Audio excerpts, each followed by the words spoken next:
నమస్తే, welcome to Leo prime time debate. Tirumala కల్తీ నెయ్యి విషయంలో మన పేర్లు లేవని చెప్పి సంబరపడుతున్న వైఎస్ జగన్మోహన్ రెడ్డి అండ్ టీంకి ఈరోజు గొంతులో పచ్చి వెలక్కాయ పడ్డట్టే ఉంది. అయితే దురంధర్ 1 ముగిసింది అనుకున్న టైంలో ఇప్పుడు మళ్ళీ దురంధర్ 2 సినిమా మొదలైందని చెప్పి అనుకోవాలి. అయితే కమిషన్ ఆఫ్ ఎంక్వైరీస్ అంటూ స్టార్ట్ అవుతుంది. అయితే దీని గురించి మనతో మాట్లాడడానికి ఈరోజు లియో ప్యానెల్లో ఉన్నారు సీనియర్ జర్నలిస్ట్ సత్యమూర్తి గారు, అదేవిధంగా సీనియర్ జర్నలిస్ట్ డివి శ్రీనివాస్ గారు. సార్ నమస్తే. నమస్కారం అండి. సార్ నమస్తే. సార్ నమస్తే. సత్యమూర్తి గారు, వాస్తవానికి పూర్తిగా సినిమా కథ ముగిసిపోయిందని చెప్పేసి అనుకున్నారు. అటు వైసీపీ పెద్ద తలకాయల పేర్లు ఏవి రాలేదని చెప్పేసి అనుకున్నారు. చిన్న చిన్న ఎవరైతే చేపలు ఉన్నాయి దొరికిపోయాయి కాబట్టి ఇంక అక్కడితో కథ ముగిసిందని చెప్పేసి అనుకున్నారు. దాదాపు ఛార్జ్ షీట్ ఇంకా పూర్తిగా బయటికి రాకముందే జబ్బలు చరుచుకుంటూ పైకి వచ్చేసి చాలా చాలా పెద్ద పెద్ద మాటలు మాట్లాడారు. ఇవన్నీ చూసాం. ఇప్పుడు సడన్గా ఏదైతే క్యాబినెట్ మీటింగ్లో తీసుకున్నటువంటి ఒక కమిషన్ ఆఫ్ ఏదైతే ఎంక్వైరీ స్టార్ట్ అవుతుందో దీంతో ఏం జరగబోతుందంటే ఏం చెప్తారు? ముందుగా మనం అంటే రాష్ట్ర ముఖ్యమంత్రి చంద్రబాబు నాయుడిని మనస్ఫూర్తిగా అభినందించాలి. ఎందుకు అంటే తిరుమల తిరుపతి వెంకటేశ్వర స్వామికి జరిగిన అపచారాన్ని రాజకీయాల కోసం వాడుకోకుండా ఆలయ పవిత్రతను ఎట్టి పరిస్థితుల్లో కాపాడాలి అన్న కృతనిశ్చయంతో ఆయన తీసుకుంటున్న చర్యల్ని వెంకటేశ్వర స్వామి భక్తుడిగా, ఒక జర్నలిస్ట్గా కూడా నేనైతే అప్రిషియేట్ చేస్తూ ఉన్నా. ఇంకా మీరు చెప్పినట్టు దురంధర్ 1, దురంధర్ 2 ఎన్ని డైవర్షన్ టాక్టిక్స్ వేసినా కానీ ఆనాటి ముఖ్యమంత్రి జగన్మోహన్ రెడ్డి, టీటీడీ చైర్మన్లుగా పనిచేసిన సుబ్బారెడ్డి, భూమన కరుణాకర్ రెడ్డి, లేదు ఎగ్జిక్యూటివ్ ఆఫీసర్గా సర్వాధికారిగా చలామణి అయిన ధర్మారెడ్డి, వీళ్ళందరికీ ఎప్పుడైనా తగిన శిక్ష పడాల్సిందే. అంటే ఇప్పుడు పడ్డ శిక్ష వాళ్ళకి రాజకీయంగా పడ్డది, కానీ ఇంకా వెంకటేశ్వర స్వామి పరంగా ఇంకా పడలే. ఇప్పుడు ఆ అవకాశం వస్తుందంటంలో ఎటువంటి డౌటు లేదు. సుప్రీంకోర్టు నియమించిన సిట్టు ఛార్జ్ షీటు ఫైల్ చేసింది. ఆ ఛార్జ్ షీటులో ఉన్న అంశాలేంటో పూర్తిగా బయటికి వెల్లడి కాక ముందరే, అంటే నెల్లూరు ఏసీబీ కోర్టులో సిట్ ఛార్జ్ షీటు దాఖలు చేసింది అని తెలియంగానే ముందు బయటకు వచ్చి వైసీపీ వాళ్ళు మొదలుపెట్టారు. అందులో ఏం లేదు, చంద్రబాబు నాయుడు క్షమాపణ చెప్పాలి, జంతుకు లేదు అందులో అని చెప్పేసింది సుప్రీంకోర్టు సిట్టు అని. ఆ భూమన కరుణాకర్ రెడ్డి అయితే ఒక అడుగు ముందరకేసి, అమ్మమ్మ బతికిపోయాం మేము మా సుబ్బారెడ్డి గారు చాలా ముందు చూపుతోటి సుప్రీంకోర్టుకి వెళ్ళాడు, లేకపోతే ఈ పాటికి చంద్రబాబు నాయుడు మమ్మల్ని అరెస్ట్ చేసి మాకు చుక్కలు చూపించేవాడు అని ప్రెస్ కాన్ఫరెన్స్ పెట్టేశాడు. A1, A2, A3 కూడా ఆయన చెప్పేశాడు. మొత్తం A1, A2 మొత్తం అన్ని పేర్లు ఆయన చెప్పేసుకున్నాడు. వీళ్ళందరూ కూడా వచ్చేసి వైసీపీ నాయకులందరూ కూడా చంద్రబాబు నాయుడు క్షమాపణ చెప్పాలి, అందులో పంది కొవ్వు లేదు, ఆ కొవ్వు లేదు, ఈ కొవ్వు లేదు అని మొదలుపెట్టారు. అంత వాళ్ళ దుకాణం వాళ్ళు మొదలుపెట్టారు. ఇంకా రాలేదయ్యా, ఆ ఛార్జ్ షీట్లో ఏముందో తెలీదు. ఆ ఛార్జ్ షీట్ మొత్తం పూర్తిగా బయటికి రాలేదు అని చెబుతున్నా ఎవడు వింటల్లా. ఎవడు వినకుండా వీళ్ళ గొడవలో వీళ్ళు ఉంటే టీటీడీ చైర్మన్ బిఆర్ నాయుడు వచ్చి బయటకు వచ్చి చెప్పాడు. ఆయన వాళ్ళ బోర్డు మీటింగ్ పెట్టుకొని ఈ ఛార్జ్ షీట్లో బాబు ఏం క్లీన్ చిట్ ఎక్కడా లేదు, అంత మొత్తం అందులో అన్ని కెమికల్స్ ఉన్నాయి, ఈ పంది కొవ్వు లేదు అని చెప్పటానికి ఒక రిపోర్టు ఇచ్చేశారు, దాన్ని ఆ రిపోర్ట్లో సైట్ చేశారు తప్ప అది ఫైనల్ రిపోర్టు కాదు. NDDB report final report. NDDB రిపోర్టులో ఈ యానిమల్ ఫ్యాట్ ఉన్నది అన్న ఇది రిజల్ట్ వచ్చింది అని చెప్పి ఆయన క్లియర్గా చెప్పి, వీళ్ళు కూడా ఇది ఫైనల్ ఛార్జ్ షీట్ కాదు, ఇంకా సప్లిమెంటరీ ఛార్జ్ షీట్లు కూడా వేయచ్చు. మేము టీటీడీ తరఫున మేము కూడా ఈ కేసులో ఇంప్లీడ్ అవుతాము అని చెప్పి బిఆర్ నాయుడు స్పష్టంగా చెప్పాడు. ఈ రోజున రాష్ట్ర మంత్రివర్గం కూర్చొని మొత్తం ఇంకొకటి ఏం చేసిందంటే, ఈ సిబిఐ వాళ్ళు ఏం రాశారు అంటే, రాష్ట్ర ప్రభుత్వానికి ఒక సిఫార్సు లేఖ రాశారు.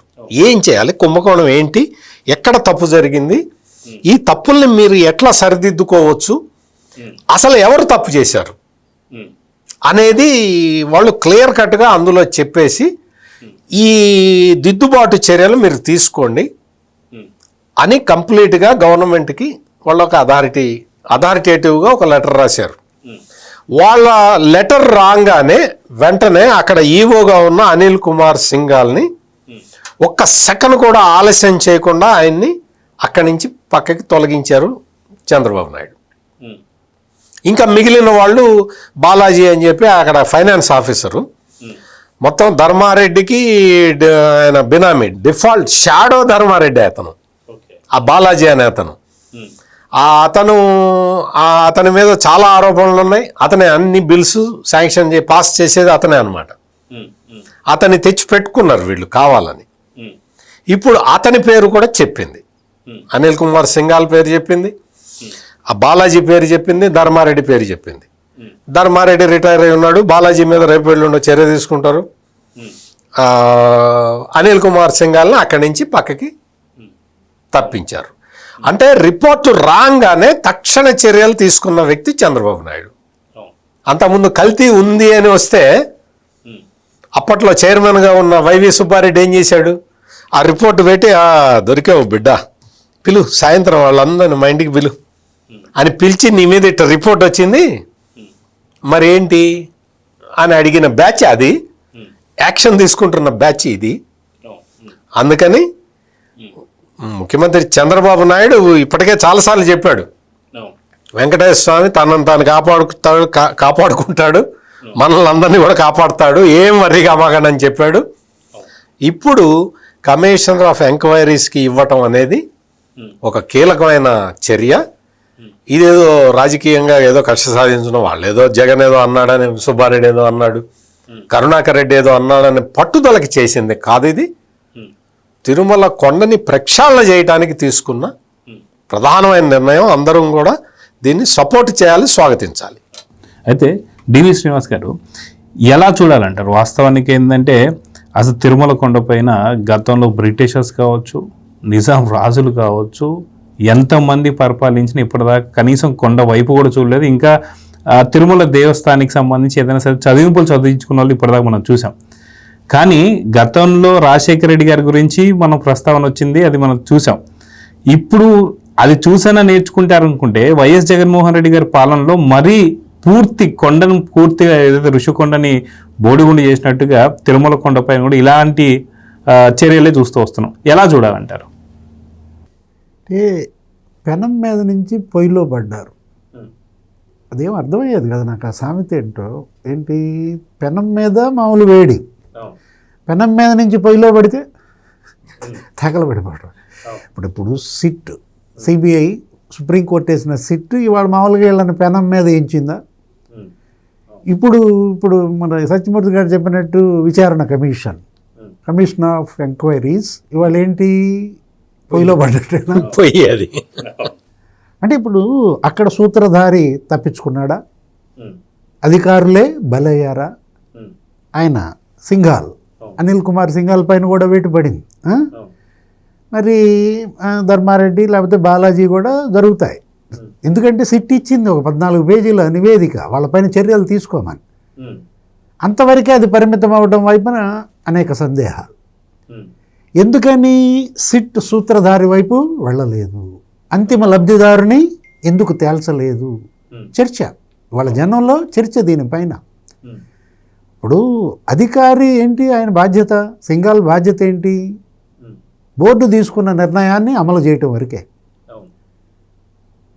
దేవాదాయ చట్టం ఇవాళ ఏదో పేపర్లో కూడా చదివాను, ఏంటి 1987 ఇప్పుడు 103 సెక్షన్ ఏదో ఉంది, దాంట్లో స్పష్టంగా చెప్పారు ఏంటి, అధికారి బోర్డు ఆదేశాలని అమలు చేయాలి, board super power chairman supreme అని ఆ నిబంధనలు తిరుమల సంబంధించినటువంటి అంశాలు దేవాదాయ చట్టం 1987లో ఉన్న దీంట్లో చైర్మన్ ఎందుకు పిలిపించటం, ఊరికే మాట్లాడి పంపటానిక, ఆయన ఇంటికి వెళ్ళి ఎంక్వైరీ చేసి దురుపుకోవటానిక? జనంలో చర్చ ఇవాళ భూమన కరుణాకర్ రెడ్డి, సుబ్బారెడ్డి వాళ్ళ పాత్ర ఏంటి? దీన్ని కేవలం ధర్మారెడ్డి లేకపోతే సింఘాల్, సుబ్రహ్మణ్యంకే పరిమితం చేస్తారా? వాళ్ళని అరెస్టులు చేసి సరిపెడతారా? అందుకే ఇప్పుడు ఈ క్యాబినెట్ భేటీ, ఆ 14 పేజీల నివేదిక ఇవాళ అధ్యయనం చేశారు, మాట్లాడారు, ముఖ్యమంత్రి నిర్ణయం తీసుకున్నారు. ఏమని? విచారణ కమిషన్ ఏర్పాటు. ఇప్పుడు కమిషన్ ముందుకి సుబ్బారెడ్డి వస్తారా? రావాలి కదా, ఖచ్చితంగా రావాలి. మరి కమిషన్ ముందుకి జగన్మోహన్ రెడ్డి కూడా రావాలా? లేదు, అసలు దీనిపైన మళ్ళీ పిల్లేస్తాడా సుబ్బారెడ్డి? ఆయన పని ఇదే. ఏది ఇప్పటికి అనేక పిల్స్ వేసినట్టున్నాడు.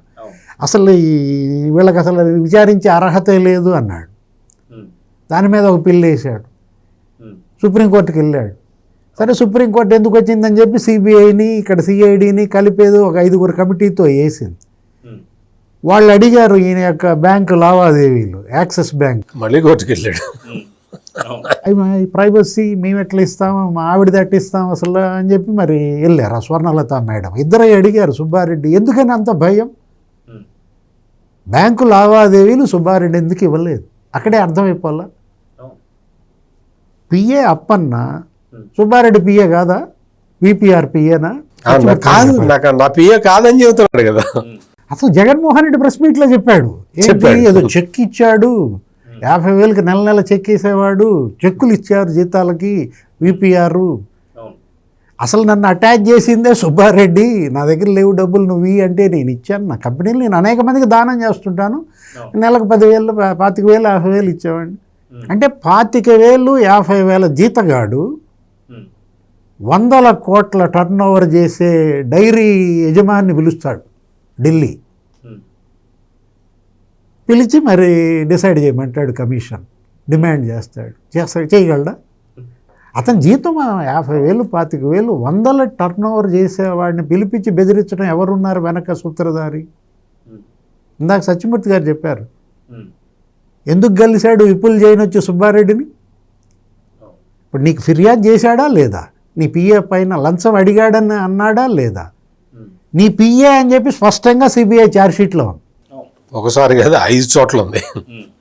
ఇప్పుడు మరి విపిఆర్ పిఏ అని ఎందుకని రాయలా సిట్టు?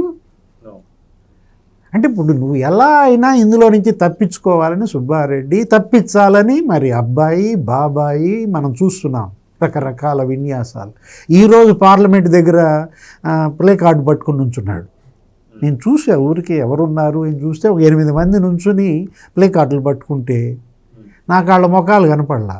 ఆ ముఖాల ప్లేస్లో నాకేంటి A5 అనేది కనపడింది. ఎవరైనా మిథున్ రెడ్డా? A8 అనేది కనపడింది ఆ ఫేస్ ముందు.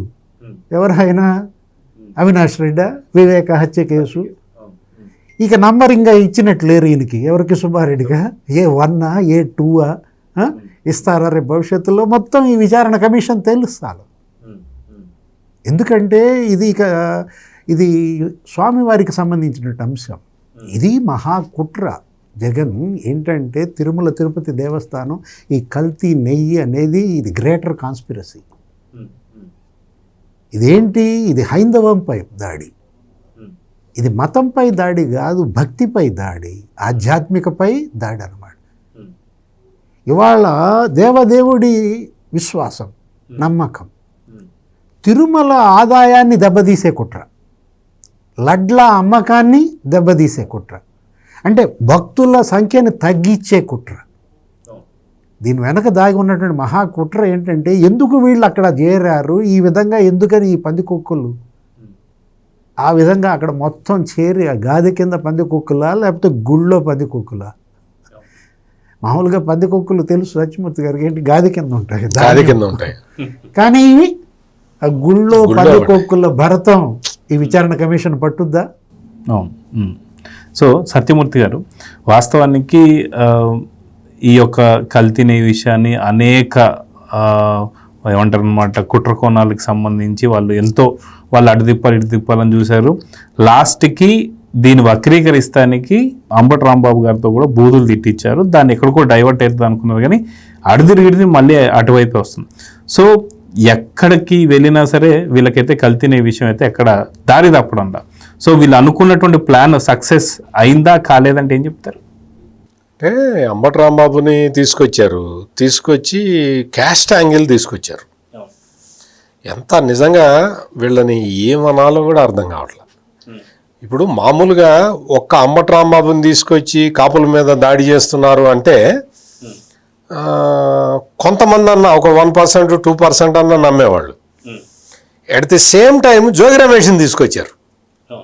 జోగి రమేష్ని తీసుకొచ్చి అతని కులం గురించి చెప్తున్నారు. దాంతో మొత్తం ఆంధ్రప్రదేశ్లో కాదు మొత్తం ప్రపంచంలో ఉన్న తెలుగు వాళ్ళందరికీ అర్థమైపోయింది, ఈ జగన్మోహన్ రెడ్డి కుల రాజకీయాలు చేస్తాడు, కులాల మధ్య మంట పెట్టడానికి ప్రయత్నం చేస్తాడు అనేది ఈ రెండు. అంటే కుట్ర పన్నేవాడు, ఆ కుట్ర పన్నేవాడికి ఓపిక కూడా లేదు. ఒక ఎపిసోడ్ అయిన తర్వాత ఇంకో ఎపిసోడ్ తీసుకుందాం అనుకోవాలి కదా.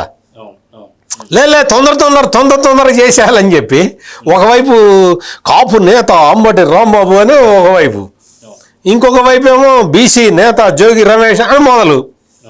ఈ ఇద్దరిని కూడా ఎవరిని కూడా వైసీపీ నేత అని చెప్పుకునే ధైర్యం జగన్మోహన్ రెడ్డికి లేదు. వీళ్ళిద్దరూ ఒక ఆయన కాపు నేతట, అంటే ఆయనకి ఏమన్నా కాపు సంక్షేమ సమితి అని ఏదన్నా పెట్టి దానికి అధ్యక్షుడిగా ఉన్నాడా ఈ అంబటి రాంబాబు? కాపు నేత ఏంటి? కాపు నేత. ఈ కాపు నేతకి ఇంకొక డూప్లికేట్ కాపు నేత ఉంటాడు, పద్మనాభ రెడ్డి అని, ముద్రగడ పద్మనాభ రెడ్డి అనే కాపా సార్, ఇంకొక డూప్లికేట్ కాపు. Duplicate, okay. ఆయన లెటర్ రాస్తాడు. వీళ్ళందరూ వచ్చి కాపు జాతికి అన్యాయం జరుగుతుంది అంటాడు. వంగవీటి మోహన్ రంగ గారితో కూడా పోలుస్తున్నది. మరి అంటే పెద్ద పెద్ద వాళ్ళ పేర్లు వీళ్ళతోటి కలిపి మాట్లాడటం నాకు ఇష్టం లేక నేను ఆ పేరు తీయట్లా బయటికి. వీళ్ళు వచ్చి కాపు నేతలు అంటారు. అంబటి రాంబాబు ఏ రోజునైనా నేను కాపు నేతను అన్నాడా? ఒక్క వీడియో చూపించండి. పైగా కాపుల్ని తిట్టిన వీడియోలు ఉన్నాయి. కాపులు అది ఇది అని చెప్పి ఏదో రకరకాలుగా మాట్లాడాడు. మన దగ్గర బిట్ ఉంది సార్, ఒకసారి అది కూడా ప్లే చేస్తారు, ఒకసారి ప్లే చేయండి అది కూడా. అటువంటి ఈ అంబటి రాంబాబు కాపు నేత అని వస్తాడు. అంటే ఇవన్నీ ఏంటి అంటే తిరుమల తిరుపతి దేవస్థానాలలో చైర్మన్గా పనిచేసిన జగన్మోహన్ రెడ్డి మనుషులు కుట్రలు కుతంత్రాలు చేసి ఇప్పుడు డివి శ్రీనివాస్ గారు చెప్పినట్టు దాని పవిత్రతని దెబ్బతీయటానికి ప్రయత్నం చేసి ఈ ప్రక్రియలో భాగంగా ఒక్క నెయ్యి విషయంలోనే 251 కోట్ల రూపాయలు కొట్టేసి, అంటే రెండు ఫాయిదాలు, ఒకటి హిందుత్వం తగ్గిపోవాలి, రెండోది మన సంచులు నిండాలి అని ఒక డబుల్ ఎడ్జ్డ్ బ్లేడ్ తోటి కోశారు. ఇప్పుడు అది వాళ్ళకి తెగింది, ఆ పరిస్థితికి వచ్చింది. డైవర్షన్ పాలిటిక్స్ చేసిన జగన్మోహన్ రెడ్డికి ఇప్పటికైనా అర్థం కావాలి. కుల రాజకీయాలు నువ్వు ఆడితే అసలు నువ్వు ఏ కులం వాడివి? వైఎస్ జగన్మోహన్ రెడ్డి కులం ఏంటి ఒక్కసారి చెప్పండి, ఎవరన్నా చెప్పండి. ఆయన చెప్పమను. YS Jaganmohan Reddy belongs to which caste? బహిరంగంగా వచ్చి చెప్పమని అతన్ని. అతను వచ్చి క్యాస్ట్ పాలిటిక్స్ ఆడతాడు. క్యాస్ట్ పాలిటిక్స్ని పెట్టి వెంకటేశ్వర స్వామి పవిత్రతని దెబ్బ కొడదాము అన్న ప్లాన్ వేసుకుంటే ఈ రోజున చంద్రబాబు నాయుడు ఒక రాజనీతిజ్ఞుడిలాగా, ఒక పాలిటీషియన్ లాగా కాదు, ఒక స్టేట్స్మెన్ లాగా ఆయన డెసిషన్ తీసుకొని దీనికి లాజికల్ కంక్లూజన్ తీసుకురావాలి అని చెప్పి ఇప్పుడు సిబిఐ లెటర్ రాసింది, గవర్నమెంట్కి రిపోర్ట్ ఇచ్చింది. గవర్నమెంట్కి ఇవి జరిగిన నేరాలు, వీటి మీద మీరు అడ్మినిస్ట్రేటివ్ చర్యలు మొదలు పెట్టండి వాళ్ళని అని చెప్పి కొన్ని పేర్లు ఇస్తే అవి యాక్షన్ తీసుకోవటం మొదలుపెట్టారు. ఇప్పుడు వీళ్ళకి గొంతులో పచ్చి వెలక్కాయ పడ్డట్టు మళ్ళీ కేసు మళ్ళీ మొదటికి వచ్చింది. వీళ్ళు అనుకున్నారు ఇంకా తప్పించుకున్నావు అమ్మాయ. ఏం తప్పించుకుంటావు? నీకు సిబిఐ సిట్ ఛార్జ్ షీట్లో 35వ పేజీలో ఇందులో యానిమల్ ఫ్యాట్ ఉన్నది అన్న విషయాన్ని మరుగునపరిచి ఒక్క 35వ పేజీ తప్ప అన్ని పేజీలు చదువుతున్నారు వీళ్ళు. 35వ పేజీ ఎందుకు చదవట్లా చెప్పు. ఆ టీవీల్లో కూర్చొని వాళ్ళు డిబేట్లు పెట్టుకుంటున్నారు కదా. 35వ పేజీ చదివారా? 35వ పేజీలో ఏముంది? 35వ పేజీలో చివర్లో ఎన్డీడీబీ రిపోర్ట్ ఉన్నది. ఆ ఎన్డీడీబీ రిపోర్ట్లో ఇది ఉన్నది. కల్తీ అంటే మీకు పందికొవ్వు రకరకాల చండాలాలు మనకి అవన్నీ తడతడకి చెప్పడం కూడా బాధ వేస్తుంది. కానీ అటువంటివన్నీ ఉన్నాయి అని చెప్పి రిపోర్టు, ఆ రిపోర్టును తారుమారు చేయడానికి శతవిధాల ప్రయత్నాలు చేసి ఇంకా వీళ్ళందరూ సజ్జల రామకృష్ణారెడ్డి వీళ్ళందరూ వచ్చి చంద్రబాబు నాయుడు క్షమాపణ చెప్పాలి అంటే ఇప్పుడు చెప్పాడు కదా, కమిషన్ ఆఫ్ ఎంక్వైరీ చేసి క్షమాపణ చెప్పాడు. ఏమి ఇంకా అంటే ప్రతి అంశాన్ని అంతకుముందు మనం చూసాం, శవం కనపడితే రాజకీయం చేశాడు జగన్మోహన్ రెడ్డి. ఇప్పుడు హిందూ మతంతో, హిందూ ధర్మంతో, హిందువుల కులాలతోటి రాజకీయం మొదలుపెట్టాడు. ఎంత టాపిక్ డైవర్ట్ చేయాలని ప్రయత్నం చేసినా కుదరటలేదు, కుదరదు కూడా. అయితే డివి శ్రీనివాస్ గారు, గతంలో మనం చూసాం పాస్టర్ ప్రవీణ్ గారిది సహజ మరణం, ఆయన అనుకోకుండా రోడ్ యాక్సిడెంట్ మీద చనిపోయారు. గతంలోనే ఆ యాక్సిడెంట్ కన్నా ముందు 3-4 వైన్ షాపుల దగ్గర మద్యం తీసుకున్నారు. ఆ సంగతి స్వయాన వాళ్ళ భార్య కూడా అవును నాకు తెలుసు అని చెప్పేసి అనేది అయిపోయింది. కానీ దీన్ని కప్పెడతానికి హర్ష కుమార్ లాంటి వాళ్ళు చాలామంది వచ్చారు. అదేవిధంగా బెన్ లింగం అని చెప్పేసి, జాన్ బెన్ లింగం అని చెప్పి ఒక వ్యక్తి వచ్చి, మేము క్రిస్టియన్ ముసుగులో ఉన్న వాళ్ళం, మేము ముసుగు తీసేస్తే ఊచకోతగా వస్తాం అని చెప్పి మాట్లాడారు. ఇప్పుడు హిందువులపైన ఇలాంటి దాడి జరుగుతున్నటువంటి టైంలో కూడా నిన్న బ్రాహ్మణ సంఘాలతో కొంత మీటింగ్ పెట్టడం, ఇది కూడా ఇంకొక కుట్రే. సో కుట్ర మీద కుట్రలు చేస్తూ అడ్డంగా దొరికిపోతున్నా సరే ఇలాంటి చర్యల్ని ఎలా చూడాలంటారు? ఎవరు బ్రాహ్మణ సంఘాలతో మీటింగ్ పెట్టి నిన్న వైసీపీకి ఎవరు వెళ్ళారు? అది ఎవరు వెళ్ళారు సంఘాలు, ఎవరు వెళ్ళారో చూడు. అంటే వాళ్ళు కూడా నకిలీ అన్న. అదే నేను అడుగుతున్నది. ఇప్పుడు నకిలీ మీద చర్చ. ఇది నకిలీ పార్టీ. అది ఎవరి పార్టీ? శివకుమార్ పార్టీ. ఆ పార్టీలో అసలు వైఎస్ఆర్ లేడు కదా. ఇది మనం చెబుతుంది కదా, ఆయన చెల్లె చెప్పింది.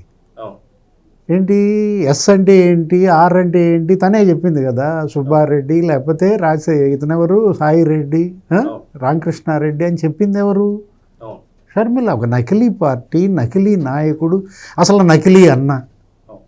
అక్కడ ఉన్నది నా అన్న కాదండి, ఆ అన్న ఎవరో నాకు తెలియదు అంది. నకిలీ మద్యం, నకిలీ నెయ్యి. అంటే ఇప్పుడు ఇక్కడ మనం తీసుకున్నట్లయితే జగన్మోహన్ రెడ్డి సిట్ రిపోర్ట్ సత్యమూర్తి గారు చెప్పినట్టుగా ముందు వాళ్ళకి వెళ్ళింది. వాళ్ళు చూశారు, చదివారు. అందుకే ఫస్ట్ ప్రెస్ మీట్లు పెట్టి బిగిన్ చేశారు. ఏమని? కింద పడ్డా మాదే పై చేయ కావాలంటూ ఎదురు దాడికి దిగారు. క్షమాపణ చెప్పాలి చంద్రబాబు, అసలు అందులో జంతు కొవ్వు ఉందా లేదా చదివారు అసలు వీళ్ళు దాన్ని. ఇప్పుడు అదే వాళ్ళ మంత్రిమండలిలో కూడా చర్చ అనమాట. పవన్ కళ్యాణ్ అడిగాడు వాళ్ళందరినీ కూడా, ఏది అధికారులను అడిగాడు, జంతు కొవ్వు లేదు అని ఛార్జ్షీట్లో ఉందా? అసలు ఆ మాటే లేదు అందులో. పయ్యావుల కేసు మొత్తం నేను అధ్యయనం చేశానంటే ఈ మంత్రులందరూ ఆయన అడిగి తెలుసుకున్నారు. సుబ్బారెడ్డి పేరు ఎందుకని ప్రస్తావించలేదు అందులో? ఇవన్నీ చర్చ జరిగింది వాళ్ళ దీంట్లో. నిన్నే పవన్ కళ్యాణ్ ఏమని చెప్పాడు? జంతు కొవ్వు కలిసింది దాంట్లో అని స్పష్టంగా మంత్రులు వాళ్ళ యొక్క ఎమ్మెల్యేలు అందరికీ ఉద్దేశించి చెప్తూ, కాకపోతే సుప్రీంకోర్టు వేసిన సిట్ ఇది. సుప్రీంకోర్టు గతంలో కూడా మరి ముఖ్యమంత్రి చంద్రబాబు గారిని కూడా అన్నది, అలా ఎందుకు మాట్లాడారు మీరు, అలా మాట్లాడకుండా ఉండాల్సిందని చెప్పి, జంతు కొవ్వు గురించి ఎందుకు బయటపెట్టి. ఇదేంటంటే కోట్లాది భక్తులకు సంబంధించినటువంటి, విశ్వాసాలకు సంబంధించినటువంటి అంశం. జంతు కొవ్వు నిజంగానే కలిసింది అని చెప్పి కనుక వెళ్తే వాళ్ళల్లో మళ్ళీ ఆవేదన, దానిపైన ఆ పెనల్టీ అది రాకుండా ఉండటం కోసం ఇవాళ సిట్ దర్యాప్తు ఇచ్చిన ఛార్జ్ షీట్లో ఈ విధంగా ఉంటే లేదు లేదు అని చెప్పి ఇతను జంతు కొవ్వు లేదంటాడు. అతనెవరు? నేను నిన్న వాళ్ళ ఛానల్ డిబేట్లో విన్నా, ఒక కుర్రాడు మాట్లాడుతున్నాడు. ఏమని? కుర్రాడా? షూరా మీరు? అదే ఏదో నాకు ముఖం గేగం చూస్తే పిల్లగాడు ఎలా ఉన్నట్టున్నాడు, ఏమని మాట్లాడుతున్నాడు. కొమ్మినేని శ్రీనివాస్నే మీరు ఆగండి అని అంటే ఆయన పాప నిజంగా నాగిపోయాడు. ఏంటి ఇతనికి ఆ పుస్తకం తీసుకుని ఏందో ఆ కాగితాలు తీసి చదువుతూ పలానా 208వ పేజీలో పలానా సెక్షన్ డిలో ఏదో లాస్ట్ లైన్ అంటూ ఏమని చదువుతాడు. టీటీడీ అపియర్స్ వెరీ రేర్ అంటే ఏఆర్ డైరీని రిజెక్ట్ చేసిన జూలైలో ఏఆర్ డైరీని రిజెక్ట్ చేసినటువంటి చంద్రబాబు నాయుడు ప్రభుత్వం ఏదైతే యానిమల్ ఫ్యాట్ అని చెప్పారో దాన్ని ఆగస్టులో వైష్ణవి డైరీ పేరుతో ఏదైతే మళ్ళా టీటీడీ వాళ్ళు వాడారో ఆ నెయ్యి, ఆ 4 ట్యాంకుల నెయ్యిని మేము ఎన్డీడీబీ పరీక్షిస్తే దాంట్లో ఫిష్ ఆయిల్ కానీ లేకపోతే మరొకటి కానీ ఉండడం అనేది అసాధ్యమైన విషయం, వెరీ రేర్ కేసులో మాత్రమే ఉంటుందని.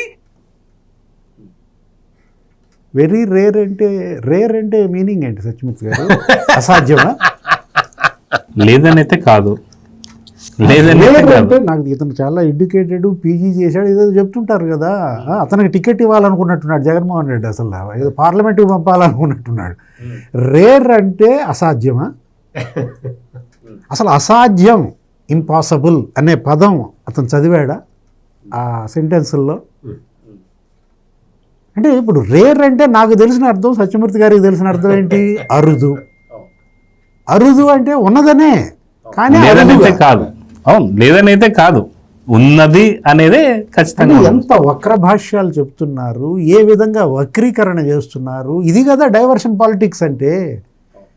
సిట్ నివేదిక వచ్చింది, కల్తీ నిర్ధారించింది, అసలు నెయ్యే కాదు, అదొక కెమికల్ కాక్టైల్, కెమికల్ జెల్, 60 లక్షల కిలోల కెమికల్ జెల్, కోట్ల మంది భక్తులతో 60 లక్షల కిలోల కెమికల్స్ తినిపించారు అని సిట్ని ఛార్జ్షీట్లో స్పష్టంగా పేర్కొంటే, దోషులుగా అధికారులను పరిగణిస్తే వాళ్ళ మీద వెయిట్ వేయమని చెబితే, ఒక అధికారి మీద already EO IAS, senior IAS ఆయన మీద వెయిట్ కూడా పడితే, అసలు ఇది కల్తీ జరగలేదని నిర్ధారణ అయిందని నిన్న పద్మనాభరెడ్డి రాసిన లేఖలో కూడా అదే ఉంది.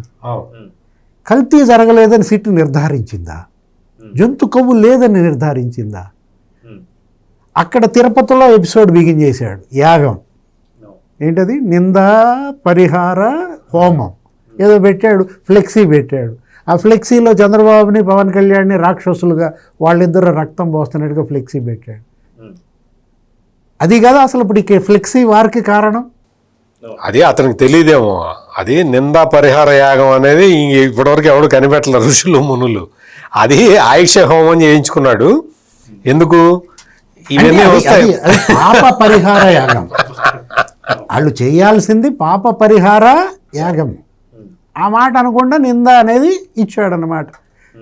అంటే ఇప్పుడు ఒకటి, ఆ ఫ్లెక్సీయే ఇవాళ రాష్ట్ర వ్యాప్తంగా వీళ్ళు ఫ్లెక్సీలు పెట్టారు. అసలు ఏం జరిగింది, నెయ్యి కల్తీ, సిట్ ఏం చెప్పిందని వీళ్ళు ఫ్లెక్సీలు పెడితే, అంబటి రాంబాబు అది బూతుబలి 1 తిరుపతిలో, ఇక్కడ బూతుబలి 2 ఎక్కడ గుంటూరులో ఆ ఫ్లెక్సీ తీసేయండి అంటాడు. గుడికి వెళ్తాడు, గుళ్ళో ఏదో పూజలు చేశానని బయటకు వచ్చి మెడలో నీకు కండవా, దేవుడి కండవానో ఏదో వేసుకున్నాడు, కారులో నుంచి తలకాయ బయట పెట్టి పచ్చి బూతులు. అరే నువ్వు మాజీ మంత్రిగా అక్కడ పెద్ద ఉద్రిక్తత, సరే వెళ్ళాడు, ఇంటి నిండా గుండాలను పెట్టుకున్నాడు. తెలుగు మహిళల నిరసన తెలియటానికి వస్తే వాళ్ళని దాడి చేసి కొట్టారు మహిళల్ని. వీళ్ళందరూ ఎగబడ్డారు. బయట రోడ్డు మీదకి వచ్చి ప్రెస్ మీట్ పెట్టి రెచ్చగొట్టాడు. ఏమని? రెడ్ బుక్కి నా ఇంట్లో కుక్క కూడా భయపడదు, నా తోటలో 2 కుక్కలు కూడా భయపడవు. ఏంటి ఆ కుక్కల భాష? అరే ఇప్పుడు ఒకటి, వాళ్ళ కూతురును అల్లుడు ఇవాళ మరి కన్నీళ్లు పెట్టుకుని మా నాన్న పశ్చాత్తాపం వ్యక్తం చేశాడంటారు. ఇదా పశ్చాత్తాపం? విన్నావా? అంబటి రాంబాబు పశ్చాత్తాపం వ్యక్తం చేశాడా? సరే ఇది బూతుబలి 2. ఇక్కడ ఇంకో ఎపిసోడ్ ఎక్కడ, విజయవాడలో బూతుబలి 3. ఎవరైనా జోగి రమేష్ ఏమంటాడు, కొవ్వు తగ్గింది కానీ చిప్పు దొబ్బిందా? అసలు మీరు మాజీ మంత్రులేనా? ఈ భాష అయినా మీరు మాట్లాడేది? ఇప్పుడు అసలు ఆ ఇల్లు ఆయనే కాలబెట్టుకున్నారని అంటున్నారు. అక్కడ కూడా గుండాలు ఆ ఇంట్లో. ఎందుకు గుండాలు? మీరు నాయకులు అయితే ఇళ్లలో గుండాలు పెట్టుకోవటం ఏంటి? వైసీపీ గుండాలు అదేమంటే మా నాన్న ఉన్నాడు, మా నాన్న రక్షణ కోసం పెట్టుకున్నాను అంటాడు. అసలు ఆ పెట్రోల్ బాంబు అదేదో పెట్రోల్ బాంబు అని దాన్ని వేశారు. యాక్చువల్గా పెట్రోల్ బాంబు ఎలా ఉంటుంది, ఏం చేయాలి, ఎలిగిచ్చేయాలి. ఎలిగిచ్చేస్తే ఆ మంటకి అది పగిలినప్పుడు ఆ పెట్రోల్ పడి తగలబడుతుంది. నువ్వు చూసావా ఆ వీడియో? ఇసిరినప్పుడు అసలు అది నిప్పు ఉందా, మంట ఉందా? లోపలే కాలు పెట్టుకున్నారు, వాళ్ళే కాలు పెట్టుకున్నారు. ఇసిరాడు, ఇసిరింది కనపడుతుంది, మనం సర్కిల్లో కూడా చూసాం. కానీ ఆ సీసా స్పష్టంగా దానికి మంట లేదు. మరి అల్లి స్లాబ్కి తగిలి పగిలింది, ఎట్లా మండింది? ఇప్పుడు పోలీసులు తెలుస్తున్నారు. అంటే ఇప్పుడు పడితే పగిలి మొత్తం మంట అంతా పెద్ద వ్యాప్తించి అక్కడ ఏదో గొబ్బం పెట్టి వాళ్ళకు వాళ్ళు ఎలిగించుకున్నట్టు కనిపిస్తుంది. అక్కడ ఉన్న గుండాలు అవన్నీ బయటకు వస్తాయి అసలు ఏం జరిగింది అనేది. అంటే బూతుబలి 1, బూతుబలి 2, బూతుబలి 3 ఇదంతా డైవర్షన్ చేయడం కోసమే కదా. అంటే వీళ్ళంతా తోలు బొమ్మలు. వీటికి దారాలు కట్టి ఎవరు లాగుతున్నాడు? జగన్ నాటక సూత్రధారి జ్యోతుల్ నెహ్రూ అదే చెప్పాడు కదా. ఏమని ఇందాక మన సత్యమూర్తి గారు కూడా అన్నారు, ఏమని కులం గురించి ఎత్తారు. అసలు నేరానికి కులం ఉంటుందా? కులంతో నేరాన్ని ముడిపెట్టచ్చా? అసలు ఏ కులం అయినా నేరస్తుల్ని దగ్గర తీసుకుంటుందా?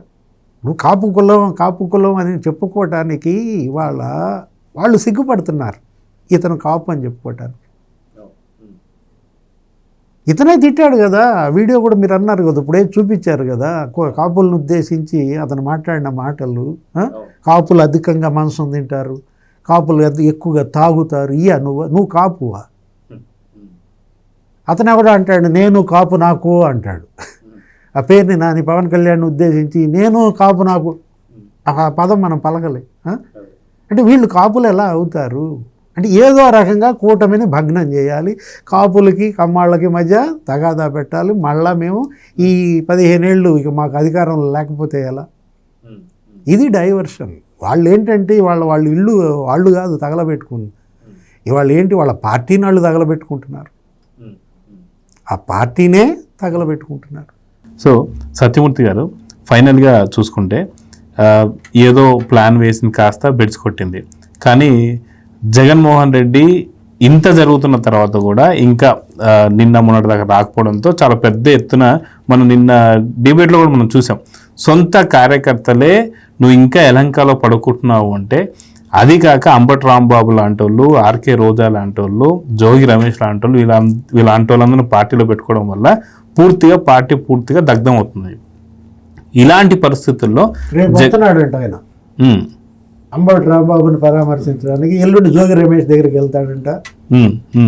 మరుసటి రోజు జంప మళ్ళీ శుక్రవారం వస్తే మళ్ళీ వెళ్ళిపోతారు. సో నిజంగా ఇంత ఆడిస్తుంది తనే.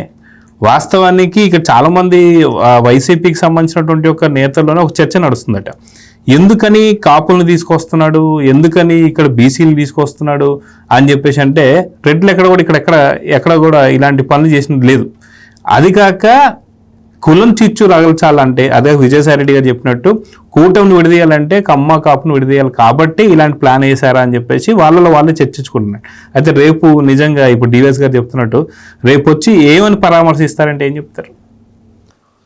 అంటే ఏం పరామర్శిస్తాడు? అక్కడికి వెళ్ళి కాకాని గోవర్ధన్ రెడ్డిని ఏమైనా పరామర్శించాడు, పిన్నెల్లి రామకృష్ణారెడ్డిని ఏమైనా పరామర్శించాడు? అవును, మామిడి తిట్టాడు, తప్పేంటంటే ఈయన్ని కూడా అదే పరామర్శిస్తాడు. ఇప్పుడు జగన్మోహన్ రెడ్డి మనస్తత్వం ఎట్లా ఉంటుంది అంటే, గుంటూరు బాగా డివిఎస్ గారికి కూడా బాగా తెలుసు. గుంటూరులో బాగా యాక్టివ్గా జగన్మోహన్ రెడ్డి కాదు, వాళ్ళ నాన్న టైం నుంచి వాళ్ళ కుటుంబానికి బాగా అటాచ్మెంట్ ఉన్న వ్యక్తి పేరు లేళ్ల అప్పిరెడ్డి. లేళ్ల అప్పిరెడ్డి వాళ్ళ కుటుంబానికి బాగా నమ్మిన బంటు. ఇప్పుడు ప్రస్తుతం రెడ్డి అంటే తనకి తెలియదు, మిర్చి గోతాలు ఎత్తుపాటు, తెలుగుదేశం పార్టీ కార్యాలయం కాలబెట్టడం, చాలా కీలకమైన వ్యక్తి లేళ్ల అప్పిరెడ్డి. మరి ఈ ఎపిసోడ్లో అంబటి రాంబాబుని ఎందుకు వాడుకున్నాడు జగన్మోహన్ రెడ్డి? ఒక్కసారి ఆలోచించండి. ఒక్కసారి అందరూ ఈ డిబేట్ చూస్తున్న వాళ్ళందరూ ఒక్కసారి ఆలోచించండి. బాగా నమ్మకస్తుడైన లేళ్ల అప్పిరెడ్డిని పక్కన పెట్టి నువ్వు రావద్దు, బాబాయ్ అంటాడో అన్న అంటాడో మనకు తెలియదు, కానీ సీన్లోకి నువ్వు సీన్లోకి రావద్దు, ఇగో ఈ డ్రామా అంతా అంబటి రాంబాబు చేస్తాడు ఏంటి ఇది? ఇప్పుడు నీకు యాక్టివ్ పర్సన్ ల్యాండ్ ఆపరేట్ కదా, మరి ఆయన అన్ని చాలా చోట్ల ఇప్పుడు విజయవాడలో బోట్లు ఢీ కొట్టిన దాంట్లో దగ్గర నుంచి కూడా ప్రకాశం బ్యారేజీని బోట్లు అప్పటి నుంచి అటువంటి తెర వెనక పనులన్నీ చేస్తున్నాడు కదా. మరి ల్యాండ్ ఆపరేట్ ముందరికి ఎందుకు రాలేదు? ముందరికి అంబటి రాంబాబుని ఎందుకు తీసుకొచ్చారు? ఇది కాదా కుల కుట్ర అంటే? ఆలోచించండి అందరూ, ఆంధ్రప్రదేశ్ ప్రజలందరూ ఆలోచించండి. వాస్తవంగా ఎవరిని తీసుకురావాలి? లేళ్ల అప్పిరెడ్డిని తీసుకురావాలి. లేళ్ల అప్పిరెడ్డి వచ్చి అక్కడ ఆలయంలో పూజలు చేయటమో ఏం చేయటమో, ఈ బూతులు తిడతాము, ఈ ఫ్లెక్సీ చించడానికి రావటమో, బూతులు తిట్టటమో, ఈ పనులన్నీ చేయాల్సింది లేళ్ల అప్పిరెడ్డి. లేళ్ల అప్పిరెడ్డిని సేఫ్గా ఉంచి అంబటి రాంబాబుని తెర మీదకి తీసుకొచ్చేదే ప్రధానమైన కుట్ర. అంబటి బలి అర్థం చేసుకోవాలి, అంబటి రాంబాబు అర్థం చేసుకోవాలి. సార్ దానికి ఇంకొకటి కూడా ఏంటంటే ప్రజలు కూడా అర్థం చేసుకోవాలి. ఇలాంటి ఒకటి మరి విజయవాడలో గౌతమ్ రెడ్డి ఉన్నాడు, చుట్టం ఫైబర్ నెట్ ఇందాక మీరు రంగా గురించి మాట్లాడారు. అతను రంగా మీద చేసిన వ్యాఖ్యలు మీకు తెలుసు. రంగాన్ని చంపితే తప్పేంటనో ఏదో అన్నాడు. ఆ గౌతమ్ రెడ్డిని ఇందాట్లానే సేఫ్ జోన్లో ఉంచాడు. ఎవరిని దించాడు అక్కడ? జోగి రమేష్ తీసుకొచ్చి దించాడు. అదే ఏంటి ఆ కుల కుట్ర అనేది ఇప్పుడు సత్యమూర్తి గారి ప్రశ్న. అది కాక సార్ ఇంకోటి నాకు అనిపించింది ఏంటంటే అంబటి రాంబాబు అరెస్ట్ అయిన తర్వాత వాస్తవానికి జగన్మోహన్ రెడ్డికి చాలా పెద్ద పెద్ద న్యాయవాదులు ఉన్నారు. కానీ అంబటి రాంబాబుని అరెస్ట్ చేయించాలి, రిమాండ్ విధించాలంటే మనకి రిమాండ్ రత్న పొన్నోలు సుధాకర్ రెడ్డి గారు ఉన్నారు. ఆయన్ని పంపించి రిమాండ్ పంపించారు. అంటే కొద్ది రోజులు ఉంటే తప్ప ఈ యొక్క వివాదం పెద్దది కాదనైనా ఇది కూడా ఒక ప్లాన్ అయినా. ఇటువంటివన్నీ మనకి ఏంటి అంటే జగన్మోహన్ రెడ్డి ఎటువంటి డేంజరస్ ప్లాన్లు వేసి క్యాస్ట్ పాలిటిక్స్ ఆడుతున్నాడు అనేది తెలుసుకోవడానికే మనం ఇవన్నీ చెప్పాల్సిన అవసరం ఉన్నది. ఇక్కడ ఆవేశాలు రెచ్చగొట్టడం ద్వారా, కులాల మధ్య కుంపట్లు రేకెత్తించటం ద్వారా ఈ కుట్రలు చేస్తున్న జగన్మోహన్ రెడ్డి ఆశించింది జరగదు, ఎట్టి పరిస్థితుల్లో జరగదు. ఈ రోజున మంట పెట్టడం ఇష్టం అండి. అది మంటలు ఏదైనా మంట పెట్టడం ఇష్టం. అతను పవర్లో ఉన్నప్పుడు టీడీపీ కార్యాలయం మంటలు పెట్టేసి తగలబెట్టడం, గన్నవరంది, మంగళగిరిది, లేకపోతే మాచర్లది మనం చూసాం.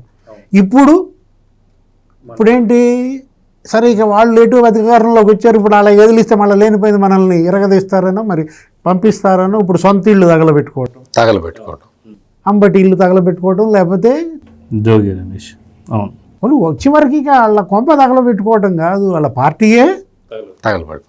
అంబటి రాంబాబు కుమార్తె బయటకు వచ్చి క్యాస్ట్ గురించి మాట్లాడటమే చాలా ఆశ్చర్యకరమైన విషయం.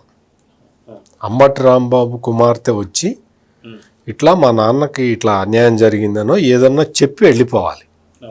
ఆ అమ్మాయి కులం గురించి ఎందుకు మాట్లాడింది? పవన్ కళ్యాణ్ గురించి ఎందుకు తీసుకొచ్చింది? పవన్ కళ్యాణ్ గురించి ఎందుకు తీసుకొచ్చింది? ఆ అమ్మాయి అంటే మొత్తం అంబటి రాంబాబు కుమార్తె అక్కడ మాట్లాడిన మాటలన్నీ చూస్తే ఒక స్క్రిప్టెడ్ లాగానే కనపడుతున్న తప్ప ఇంకొకటి ఆ అమ్మాయి కూడా తెలుసుకోవాల్సింది ఏంటి అంటే ఆ అమ్మాయి మరి పాలిటిక్స్లో యాక్టివ్గా ఉన్నట్టే కనపడుతున్నది. ఆ అమ్మాయి మాటలు వింటే జైలు దగ్గరికి కూడా వెళ్ళి వాళ్ళ అల్లుడు వాళ్ళు పరామర్శించి వచ్చారు. అల్లుడు కాదు అల్లుడు కమ్మ అదే. అంటే ఇప్పుడు ఏంటి, ఇప్పుడు మళ్ళా కాపుల్ని రెచ్చగొట్టాలా? అసలు ఎక్కడుంది కులం? చక్కగా మీరు అందరూ కలిసిమెలిసి పెళ్ళిళ్ళు చేసుకుంటున్నారు, కులాంతర వివాహాలు. ఇప్పుడు వంగవీటి రంగా కూడా అంతే కదా, అవును, భార్య కూడా అవును, రత్నకుమారి ఇంత చక్కగా వాళ్ళు కలిసి కాపురాలు చేసుకునే పిల్లలు ఇది ఉంటే మళ్ళా ఎందుకు ఈ రెచ్చగొట్టేది? ఎవరు ఈ చిచ్చు పెట్టేది? అంటే కమ్మ కాపు ఇవాళ చిచ్చు పెట్టాలి, విడిపోవాలి, ఈ కూటమి భగ్నం కావాలి.